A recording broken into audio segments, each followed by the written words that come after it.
Now, interestingly, I want you to think about what was happening in Act 1, Scene 6, and we're now at Act 5, Scene 6.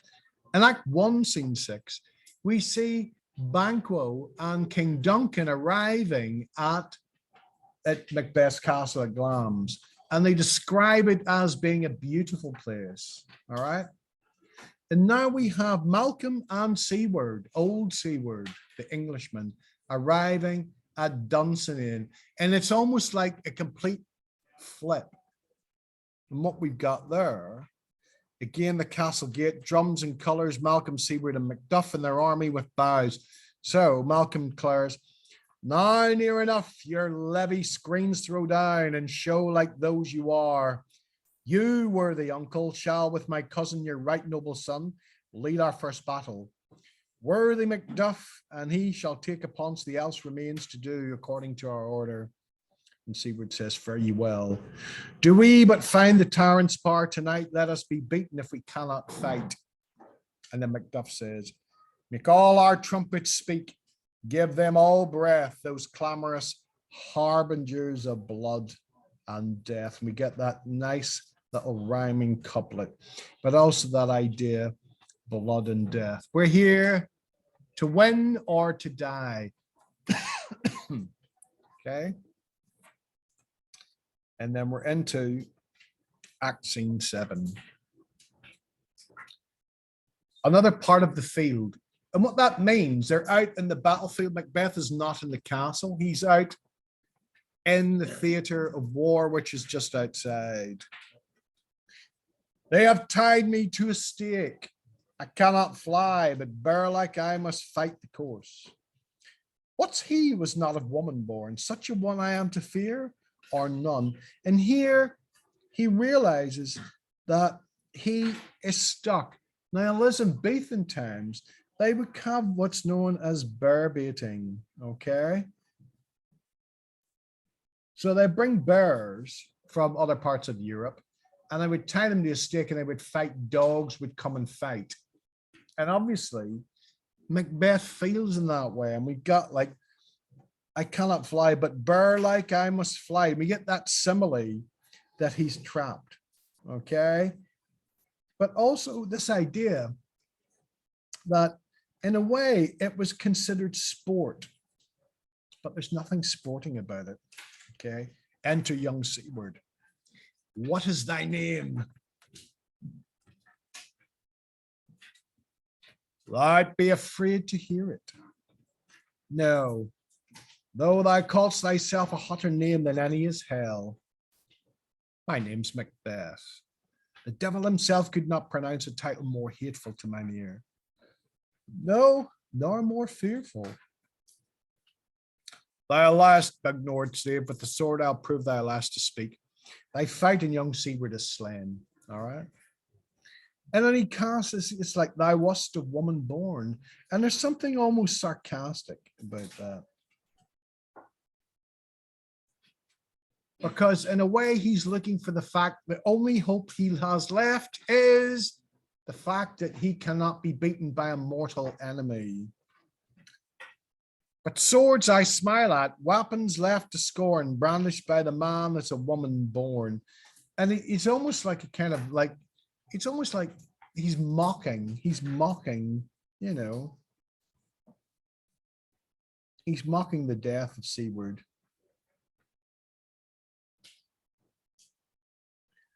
And so he's lost that noble edge to himself.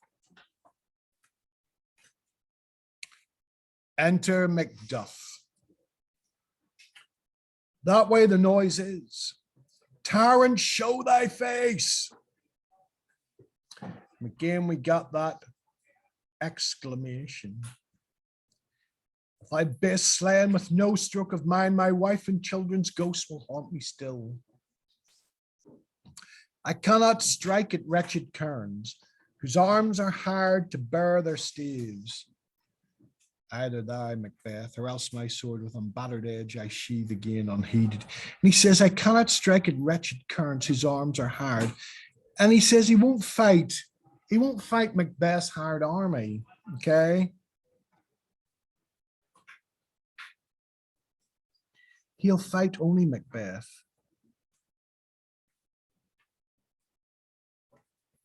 And the Cairns are almost like it's like a slang term for people who are hard. From the Isle of Cairns and Gallowglasses, from Act 1, Scene 2, is described the Western Isles, these westernized kind of like people that he's hired. Okay. There should be in this great clatter one great note, seems bruited. Let me find him, fortune, and the more I beg. Malcolm and Seward come up. This way, my lord, the castle's gently rendered, the townspeople on both sides do fight.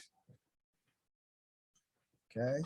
The townspeople on both sides do fight.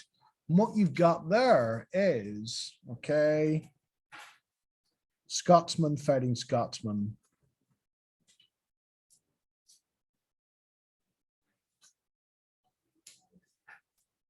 Those who were once loyal are now fighting the people who are still left.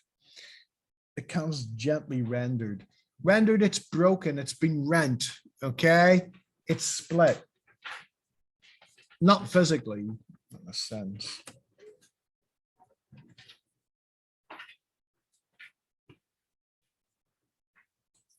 He declares, the noble thanes do bravely in the war.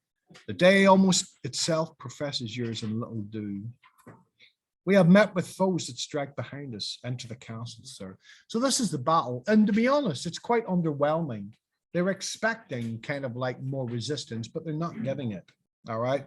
Because in a way, the noble thanes bravely in the war, they have too much to lose. They hate Macbeth more than anything. Okay. Yeah. And here is, by turns, a really interesting insight into Macbeth's education as well. Why should I play the Roman fool and die on mine own sword? Whiles I see lives, the gashes do better upon them. And here, he obviously understands, you know, the idea of Brutus and Cassius and those sort of those Roman generals who died by their own hand. Okay. But he understands that because he's obviously educated. He understands that Roman and kind of, you know, Roman history and Greek history. Okay. And to Macduff. And Macduff, true to form, he doesn't make a speech. He just says, turn, hellhound, turn. Turn. I'm not going to attack you from behind. We're going to do it face to face, because that's what he tells us, okay, when he meets Malcolm. And then Macbeth kind of, he sees who it is, and he says, of all else men I have avoided thee. But get thee back, my soul is too much charged with blood of thine already. And this is really, it gives us a sense of Macbeth's regret in killing Macduff's family.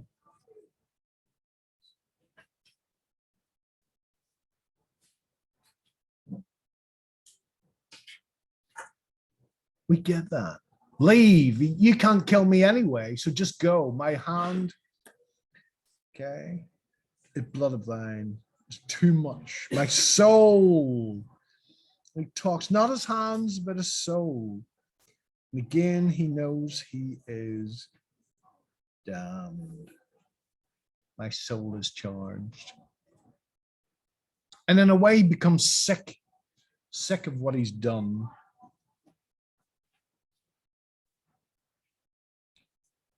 Macduff.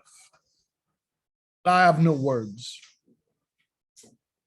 My voice is in my sword, thy bloodier villain than terms can give thee out. They fight.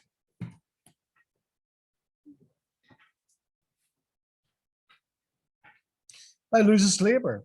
As easy mayst thou entrench endure. With thy keen sword impresses make me bleed. Let fall thy blade on vulnerable crest. I bear a charmed life which must not yield to one of woman born. Okay. And he lets the cat out of the bag here. He says, you can't kill me. Okay. Thou losest labor. It's pointless fighting me. Okay.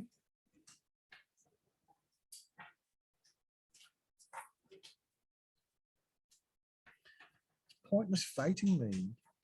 A keen sword impresses make me bleed. Let fall thy blade on vulnerable crests. I bear a charmed life, which do not yield to run a woman born.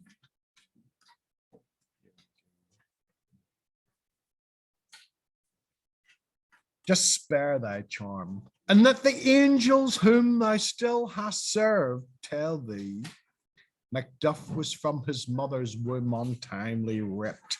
And this is the game changer. This is the final reveal. The final equivocation has come to bear. And let the angel whom thou still hast served, the devil, tell you that Macduff was from his mother's womb untimely ripped. Caesarean section is what we know it as today. But in order for him to survive, they had to be cut out. So he wasn't born. Yeah. And this is the absolute kind of Macbeth is like, wow, but how could I have been so stupid? You know. Accursed be the tongue that tells me so, for that hath cowed my better part of man. And be these juggling fiends no more believed, and the juggling fiends are the witches. Okay. That palter us in a double sense. Again, equivocation. He understands exactly what it is. That keep the word of promise to our ear and break it to our hope. I'll not fight with thee. And here he kind of realizes, well, Macduff could beat me. Has he kind of given up? No, let's see. And then here Macduff sets the terms.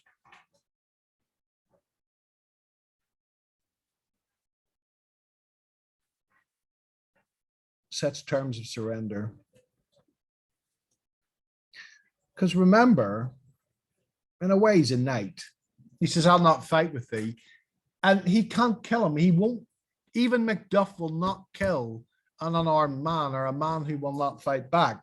It's against his absolute principles because it's murder. He will not commit the murder, even to avenge his sons and daughters. Then yield ye coward and live to be the show in the gaze of time.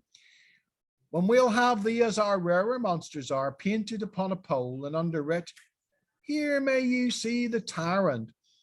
And he says, what you're going to do, we are going to turn you into a sideshow freak. People are going to come along to see you, to see the monster. We are going to turn you into a sideshow attraction. Okay, that's what we're going to do. And of course, Macduff really realizes he hit the button, coward. Macbeth is never a coward. He's not a coward at all. He said, I will not yield to kiss the ground before young Malcolm's feet and to be baited with the rabble's curse. And here we got the idea of the rabble. That's how he sees his subjects. They're nothing to him. The rabble's curse. In his honor, he needs to remain in his own mind an honorable person. The Burnham would become the Dunsinane, and now opposed be of no woman born. Yet I will try the last, okay? Okay. Again, he tries to overcome his fate.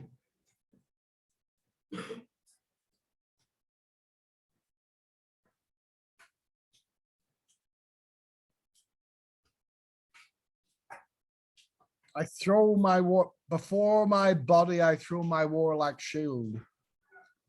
Lay on, Macduff, and damned be him that first cries, hold, enough.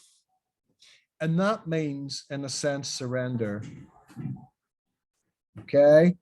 There will be no surrender. be no surrender.